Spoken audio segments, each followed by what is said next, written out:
Rally या सत्कार इनका बहुत कम है। आज का दिन जो है वो बाबा साहब के जो विचार है उसको अपने दिल के अंदर कैसे बिठा सकते हैं ताकि ये मिट न जाए, उसका आज दिन है। बाबा साहब कहते हैं कि I am Indian firstly and lastly, मतलब मैं भारतीय हूं प्रथमता और अंतिमता। और जब मैं शुरुआत में, मुझे बाबा साहब पता नहीं थे, ना ही उनके बारे में पढ़ा था। जब मैं बीटेक में गया तब बाबा साहब के बारे में मैंने पढ़ा, मैंने सुना। तो एक कोट था जो मैं हमेशा मेरे डायरी में लिखा होता था, और वो कोट इस तरह से है, हालांकि वो अंग्रेजी में है, फिर भी मैं कोशिश करूंगा उसको हिंदी में साझा करने की, कि the ultimate aim of human existence is the cultivation of mind. मनुष्य अस्तित्व का अगर कोई अंतिम ध्येय है तो वो मानवीय मन का विकास है। तो ये बहुत व्यापक संकल्पना है, ये बहुत ही वाइडर कंसेप्ट है। इसमें समानता के लिए संघर्ष करना, समानता का लड़ा, महिलाओं के लिए अधिकार देना, वर्कर्स के लिए अधिकार देना, साइंटिफिक आउटलुक, जिसे एक मॉडर्न आउटलुक बोलते हैं, विज्ञानवादी सोच, वो है। जाति जाति में भेदभाव न करना, वो है। तो ये कोड जो था वो मुझे उसने बहुत प्रभावित किया। सभी को पता है कि अगर धरातल पे समानता के लिए सबसे बड़ा संघर्ष अगर पूरे दुनिया में किसी ने किया होगा तो वो बाबा साहब ने किया है।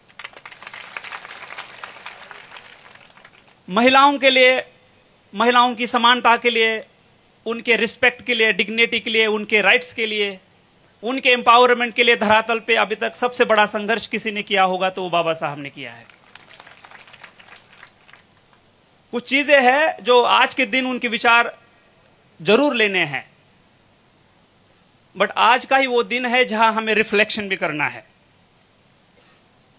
जो समाज बाबा साहब चाहते थे, जहां जाति जाति में भेदभाव ना हो, क्या उसको हम हासिल कर चुके हैं? उस पे सोचना जरूर बहुत जरूरी है। बहुत सारे लोग यहां होंगे जिनको मैं कहूंगा जरूर संविधान पढ़िए, बट उनके पास ना उतना टाइम होगा। बट मैं जरूर कहूंगा कि अगर आपको किस परिस्थिति में संविधान बनाया गया, किस तरह से संविधान बनाया गया, किस तरह की चीजें संविधान में है जिससे ये समाज जो है, ये दुनिया की एक बहुत ही वाइब्रेंट डेमोक्रेसी है, उसको पढ़ना, उसको समझना बहुत जरूरी है।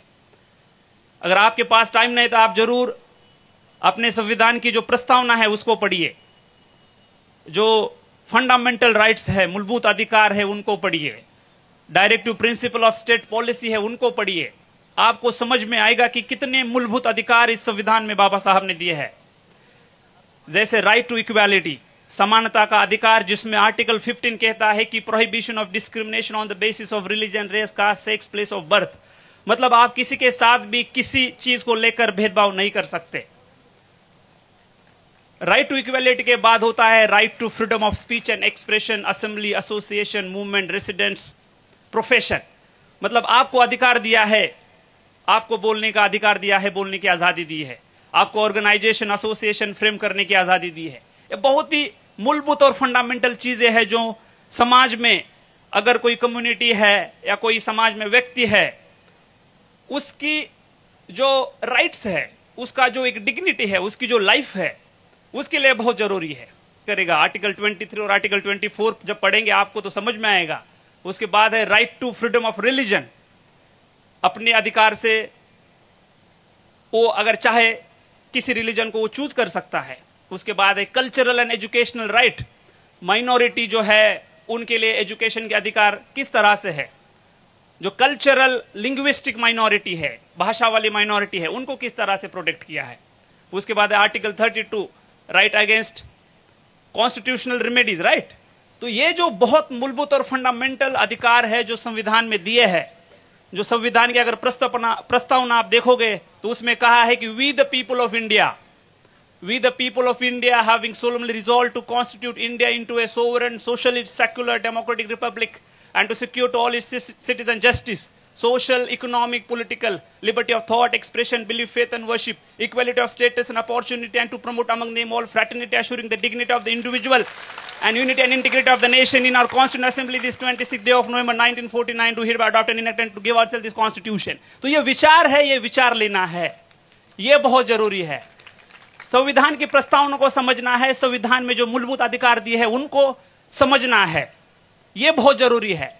आज के दिन बाबा साहब को अपने दिमाग में लेना है, दिल में लेना है, ये बात आप भली भांति समझिए, ये बहुत जरूरी है आने वाले समाज के लिए। बाबा साहब ने कहा एजुकेट, तो देखना है कि अपने समाज में कितने लोग हैं, गरीब है, किसी भी वो जाति या कम्युनिटी के हो सकते हैं, क्या एजुकेशन के बारे में क्या कदम उठाए जा रहे हैं, क्वालिटी एजुकेशन देने के लिए समाज किस तरह से साथ आता है, लोगों तक क्वालिटी एजुकेशन आप किस तरह से पहुंच सकते हैं।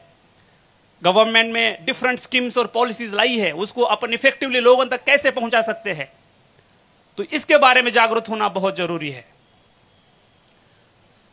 जहां भी बात आती है बाबा साहब की, तो ये खेदजनक बात है कि अभी भी बाबा साहब को दलितों में रखा जाता है, बल्कि पता है कि बाबा साहब ने जितना काम दलितों के लिए किया है उससे कई गुना काम महिलाओं के लिए है, वर्कर्स के लिए किया है।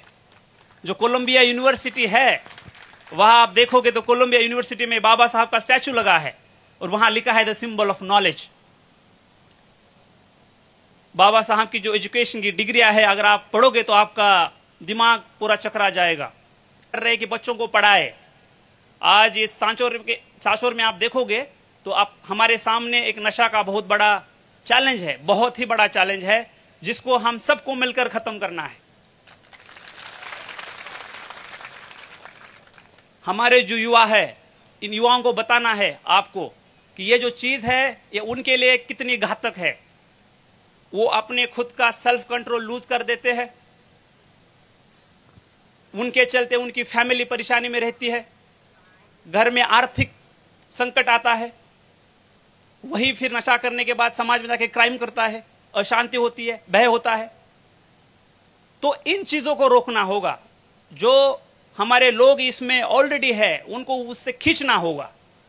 रिहैबिलिटेशन सेंटर जालोर में आया है, बहुत सारा काउंसलिंग अवेलेबल है, नए तरीके से एनजीओ काम कर रहे हैं, बस आपको उनके हेल्प मांगनी है।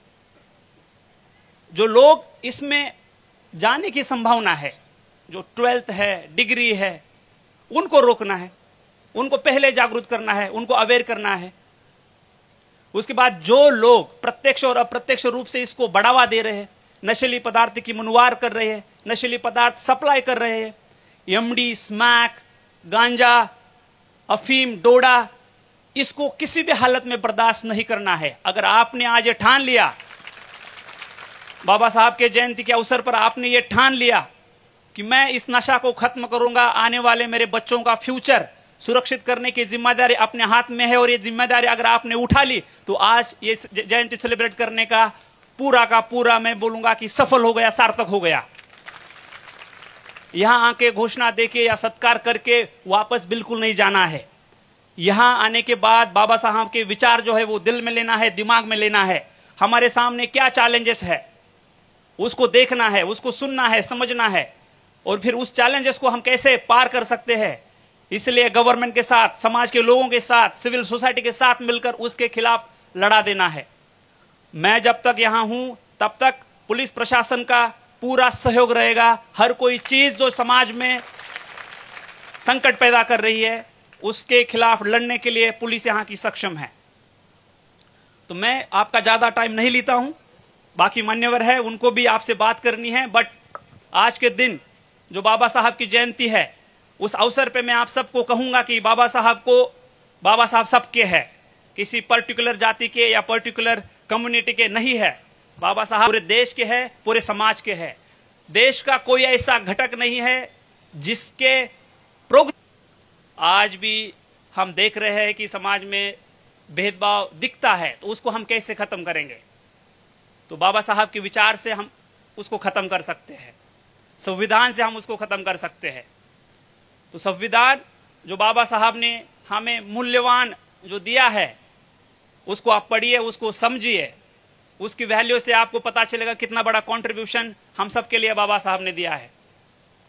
तो मैं अंतिमता यही कहूंगा कि यहाँ जितने लोग हैं जो आए हैं उनके लिए बहुत सारी ढेर शुभकामनाएं।